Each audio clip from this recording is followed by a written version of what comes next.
Salut à tous et bienvenue sur la chaîne Graines de Copeaux, moi c'est Guillaume.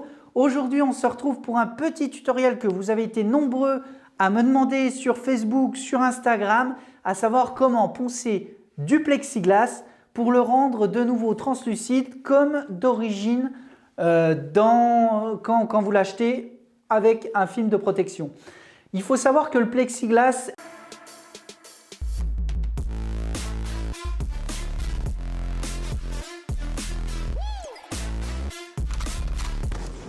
est beaucoup répandu, il remplace notamment le verre pour sa résistance, mais le problème du plexiglas c'est qu'il a tendance à se rayer facilement, à jaunir avec le temps s'il est exposé par exemple au soleil, aux UV. Alors je ne sais pas si on le voit à l'écran, mais donc voilà, j'avais des chutes de plexiglas. Je suis actuellement en train de refaire une porte et cette porte, les chutes de plexiglas étaient très rayées puisque ça faisait de nombreuses années qu'ils étaient là. J'avais un autre problème, c'est que mes chutes de plexiglas, il y avait du plastique qui restait sur ce plexiglas. Alors si vous n'arrivez pas à enlever le plastique puisqu'il a vieilli, il a jauni et avec le temps il s'est quasiment ancré à l'intérieur du plexiglas, vous pouvez cliquer là juste ici là, sur le lien qui s'affiche. Je vous donne une petite astuce pour enlever justement du film qui a été vieilli. Je vous l'ai dit, alors je ne sais pas si on le voit bien à l'écran, je vais peut-être montrer à cette caméra. Donc vous voyez un petit peu le plexiglas avec les chutes, donc ça c'est les chutes de la porte. Et maintenant, après avoir poncé et lustré. Donc je vous l'ai dit, il y a beaucoup de moyens et c'est pour ça que j'ai décidé de décomposer la vidéo en plusieurs parties.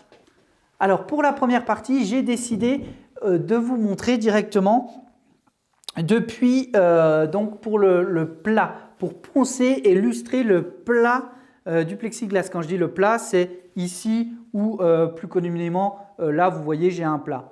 Alors le plat c'est une des parties les plus compliquées à poncer. Alors pourquoi? Parce que la moindre irrégularité, on va vite le voir puisque la lumière va passer à travers et ça va marquer cette irrégularité. Donc vous allez voir, c'est pas compliqué, je vous donne toutes les astuces pour bien réussir cette étape-là. Vous allez voir, ça va être décomposé en plusieurs étapes. Alors pour le matériel, ce qui est vraiment important et j'insiste vraiment, on est sur un matériau acrylique et il est très important ici d'avoir donc un masque FFP3. Alors ici j'ai un masque intégral, c'est-à-dire avec la visière et les cartouches filtrante. Si vous avez simplement le demi-masque, c'est pas grave, ou un masque en papier, c'est pas grave. Par contre, couvrez-vous également les yeux avec un masque couvrant qui ne laisse pas passer la poussière. La raison, elle est simple, c'est qu'il va y avoir des projectiles un peu partout et il est très important de se protéger. Donc, si vous avez le masque couvrant intégrant, c'est top. Sinon, le masque à cartouche FFP3 traditionnel, le demi-masque, ça marche aussi. Le masque à papier FFP3, ça marche aussi. Regardez bien les catégories, c'est important. De toute façon, vous arriverez, je vais vous mettre tous les liens en dessous de la vidéo des produits et des matériels que j'ai utilisés pour faire la vidéo. Toujours dans les EPI, très important également, c'est d'avoir une paire de gants. Pareil, c'est pas bon pour les mains. Les produits que vous utilisez sont nocifs. Donc, utiliser une paire de gants est toujours très important quand vous choisissez des gants. C'est de prendre la taille adaptée à votre main. Comme ça, vous n'avez pas de flottement et il n'y a pas de risque de blessure liée aux gants. Vous aurez besoin également de pâte à polir. Alors, pâte à polir, ici j'en ai une de marque 3M. Ici, j'en ai une spécialisée pour les acryliques et plexiglas de la marque Rodways. Je vous mets également le lien en description. C'est un produit qui marche très bien. Les pâtes à polir du type dur sont à proscrire pour cette étape-là puisqu'elles auront tendance à pas rendre totalement translucide le plexiglas mais un petit peu blanchâtre. Alors tout dépend du rendu que vous voulez, mais si vous voulez le rendre d'origine, préférez plutôt une pâte à polir spécialisée pour les résines acryliques. Vous aurez besoin également de papier abrasif et ça c'est très important.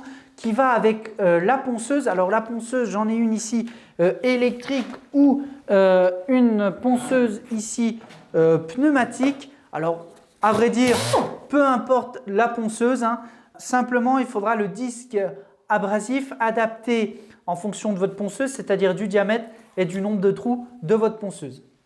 Alors pour les disques abrasifs, je vous l'ai dit tout à l'heure, il faut adapter en fonction du nombre de trous de votre ponceuse hein, en dessous et du diamètre. Il vous faudra beaucoup de disques abrasifs. Quand je dis beaucoup de disques abrasifs, c'est beaucoup de grains différents.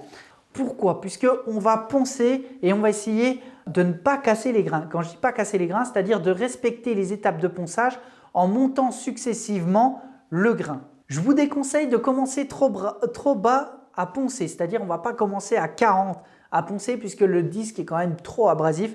Moi, je vous conseille au début de commencer à 120. Si vous voyez qu'à 120, vous n'enlevez pas tout, il faudra descendre à 80 maximum pour tout enlever. Insistez un peu, ça devrait s'enlever à 120 normalement. Ensuite, on va monter à 180, puis 240 et enfin à 320. Passé 320, on va attaquer un ponçage qu'on appelle à l'eau, c'est-à-dire qu'on va ajouter de l'eau, donc à 400. Ensuite, on fait une étape à 600, à 800, à 1000, ensuite à 1500, 2000 pardon, et je finis à 3000. Alors c'est pareil, je vous ai sélectionné un petit kit juste en dessous que vous pourrez utiliser et vous avez les différents abrasifs qui sont représentés dedans. Alors ce n'est pas des abrasifs spécifiques pour l'eau, c'est-à-dire qu'ils vont s'abîmer, mais si vous avez des petits travaux à faire, ça vous suffira amplement. L'important c'est vraiment de faire tout en une fois, comme ça vous évitez d'utiliser plusieurs abrasifs. Malgré ça, vous avez quand même 10 abrasifs de chaque dans le kit que je vous ai sélectionné, ce qui vous permettra quand même de faire un ensemble de travaux plutôt conséquent. Vous aurez besoin d'une visseuse avec ici un disque à polir. Alors pareil, je vous mets le lien, le mien commence à être usé à vrai dire, de disque à polir. C'est le meilleur compromis que vous puissiez faire en termes d'investissement puisqu'en général vous avez tous une visseuse qui doit traîner à la maison et il vous faudra également une ponceuse. Alors très important pour la ponceuse, relier l'aspirateur. Pareil, on est sur des résines acryliques donc il ne faut pas que ça reste en suspension. Essayez d'aspirer le maximum et utiliser un aspirateur aux normes EPA. C'est très important si vous ne savez pas du tout de quoi je parle. Pareil, je vous mets un petit lien, j'ai fait une vidéo il n'y a pas longtemps sur les aspirateurs et vous allez comprendre pourquoi je vous dis ça. Pour ceux qui le peuvent ou qui en ont une polisseuse ou une lustreuse, c'est l'idéal. Donc moi j'en ai une. Par contre, les disques d'origine qui vont avec sont beaucoup trop gros puisqu'ils sont adaptés de base pour la carrosserie. Ça, c'est pas adapté pour le plexiglas forcément, attention parce que si vous avez des grands panneaux, vous pouvez les utiliser. Moi, vous avez vu l'exemple que je vous ai montré, j'étais en train de faire une porte. Donc c'est vrai que c'est des petites pièces et les gros patins ne sont pas du tout adaptés. Donc j'ai remis un kit plus petit, de mémoire ils font 8 cm. Avec différents patins, donc en fonction de l'abrasivité qu'on veut. Vous voyez, il y en a tout un lot. Et l'avantage avec ce kit, c'est qu'il peut aussi bien aller sur une polisseuse avec un filetage M14 ou vous avez des petites parties qui s'adaptent pour le mettre sur une partie M10. Donc si vous avez du M10 ou du M14, ça s'adapte. Et enfin, vous avez aussi un élément qui permet de le fixer à une visseuse. Ça veut dire que ce petit kit, vous pouvez même l'utiliser en fait avec une visseuse. Il vous suffira simplement en fait de le mettre au bout de votre visseuse.